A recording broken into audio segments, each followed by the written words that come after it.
The ICMP is used for diagnostic purposes, and it's widely available. Virtually every local network uses the protocol, and few people block its packets. Even administrators rarely analyze these packets. Network intrusion detection systems discern the ICMP packets but don't analyze their contents.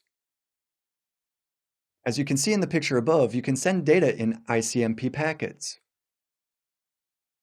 If you were connected to the network and wanted to send something so that the administrator wouldn't notice, you could use the ICMP packets for that. No one and nothing would block this data or analyze the contents of the packets you sent. This is because nobody expects any data in these packets. Usually there is none. On the web, you can find about a dozen programs that allow you to send text or binary codes using ICMP. How then can you secure yourself against vulnerabilities in the third layer of the OSI model?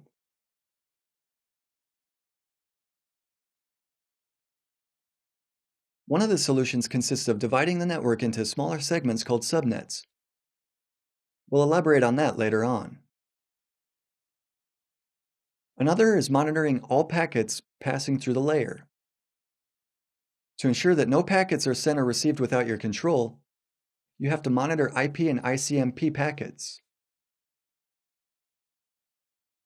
The third method of protection involves taking into account that IP version 6 is a dynamic protocol. If you don't need automatic routing configuration, for example, you don't switch servers between networks, you should either disable it or limit it.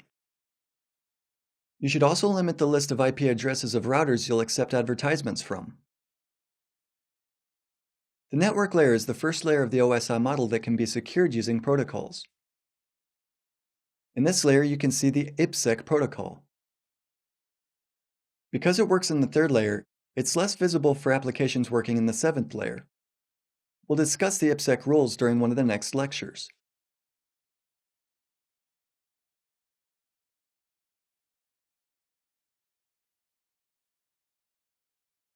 Now we'll demonstrate how to impersonate somebody by changing your IP address and how easy it is to disable a computer by advertising false IP version 6 routes.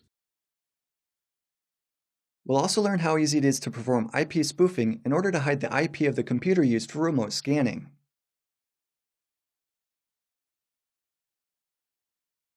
We'll use the Nmap program. This is a tool that allows you to perform various types of scanning, such as TCP scanning and IP protocol scanning, which will be discussed later.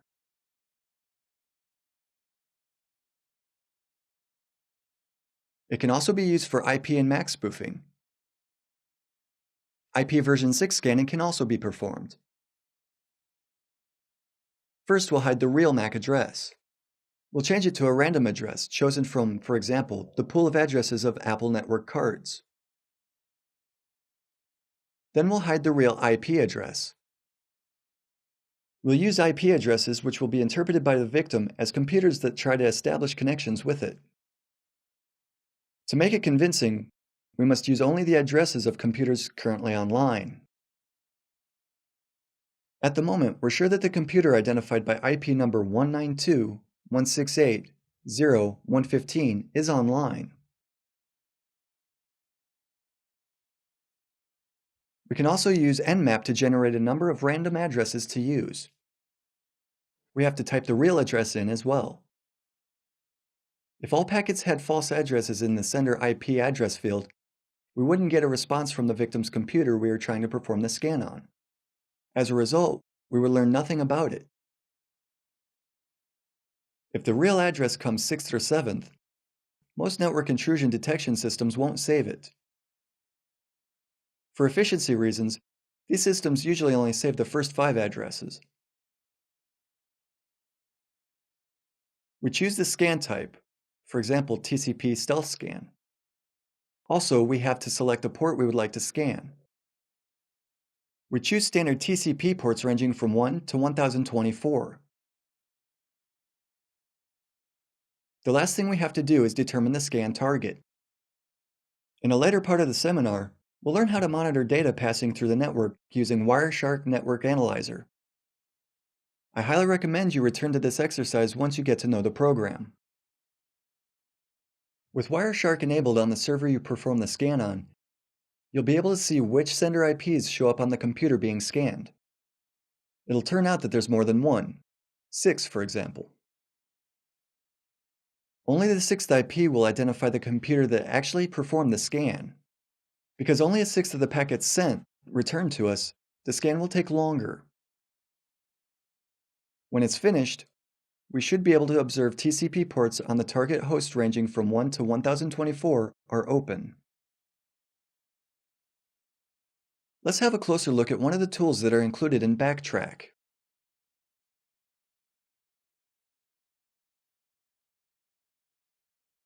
We can see here a couple of tools that send IP version 6 router advertisements. One of these tools is called Floyd Router 6.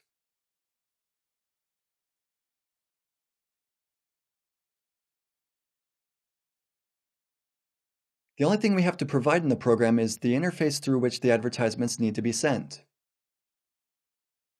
Before you execute the command you see in the picture, it's advisable that you save all the documents you're working on, because it will crash all the local network hosts that support IP version 6 protocol.